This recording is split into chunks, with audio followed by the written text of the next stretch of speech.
మొన్నటి వరకు Delhi Jantar మంతర్లో cockroach Janata party చేసిన ఉద్యమం అందరికీ ఇన్స్పిరేషన్, ఒప్పుకోవాలి ప్రతి ఒక్కరు కూడా.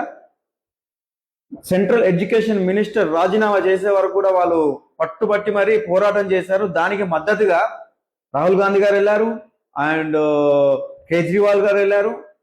నేను వీళ్ళిద్దరు వెళ్ళినందుకు గాను ఒక క్వశ్చన్ అడగాలనుకుంటున్నాను. అదేవిధంగా కాక్రోచ్ జనతా పార్టీ వ్యవస్థాపకులైన అర్జిత్ గారిని కూడా నేను ఒక క్వశ్చన్ అడగాలనుకుంటున్నాను.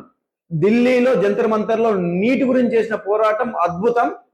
మీరు చెప్పిన ఏదైతే బీజేపీలో ఉన్న విద్యాశాఖ మినిస్టర్ని రాజీనామా చేసేదాకా కూడా పోరాటం చేశాము, అయిపోయింది, అది అక్కడికి క్లోజ్. కానీ ఇక్కడే ఒక సమస్య ఉంది. పంజాబ్లో కూడా పేపర్ లీక్ అయ్యింది, కర్ణాటకలో కూడా పేపర్ లీక్ అయ్యింది.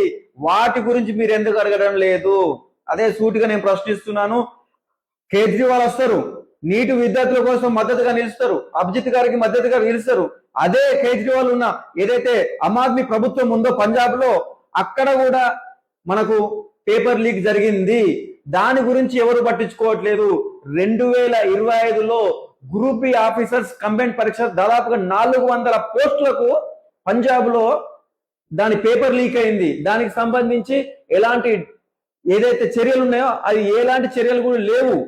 ఏదో నామమాత్రంగా చర్యలు తీసుకుంటారు తప్ప విద్యాశాఖ మంత్రి అక్కడ రిజైన్ చేయలేదు. అదే విధంగా 2026 జూలైలో జరిగిన ఫార్మసీ ఆఫీసర్స్ రిక్రూట్మెంట్ది, అది కూడా పేపర్ లీక్ అయింది జూలైలోనే. మనం అడగాలి కదా, మనం డిమాండ్ చేయాలి కదా, ఎడ్యుకేషన్ మినిస్టర్ని మనం రాజీనామా చేయాలని డిమాండ్ చేయాలి కదా, చేయలేదు. అదే విధంగా కర్ణాటక వచ్చినాం అనుకోండి, కర్ణాటకలో కూడా అదే విధంగా జరిగింది. కర్ణాటకలో ఎస్ఎస్సి బోర్డు ఏదైతే కండక్ట్ చేస్తారో ఆ పేపర్ 200కు 300కు ఆన్లైన్లో దొరికింది. ఎంత చోద్యం చూడండి. 2025-26 గాను ఎస్ఎస్సి పేపరు ఆన్లైన్ లో 200-300 రూపాయలు కర్ణాటకలో దొరికింది. ఎక్కడున్న ఎడ్యుకేషన్ మినిస్టర్? రిజైన్ చేసిండా? ఎవరు అడగాలి రిజైన్ చేయమని?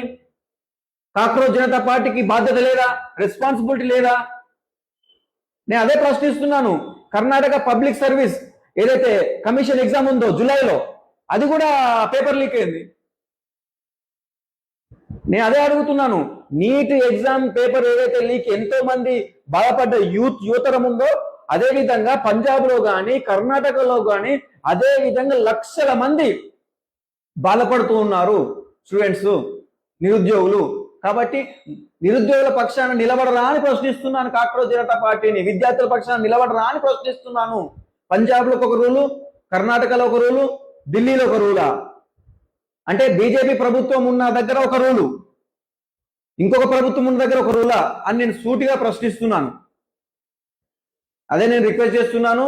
ఖచ్చితంగా పంజాబ్ అయినా కర్ణాటక అయినా ఎడ్యుకేషన్ మినిస్టర్ ఎవరైతే ఉన్నారో వాళ్ళు రాజీనామా చేయాలని డిమాండ్ చేస్తున్నాను. కాక్రోచ్ జనతా పార్టీ అయిన అభిజిత్ గారికి కూడా సూటిగా ప్రశ్నిస్తున్నాను. ఎప్పటి నుంచి మీరు పోరాటం చేస్తున్నారు పంజాబ్ లో అని ప్రశ్నిస్తున్నాను.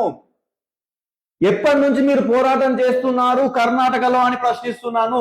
ఒక సామాన్య భారతీయుడిగా నేను ప్రశ్నిస్తున్నాను. ఏదో ఒక దగ్గర చేశాము, ఎడ్యుకేషన్ మినిస్టర్ రాజీనామా చేశారు, చేతులు దులుపుకొని వెళ్ళడం కాదు కదా.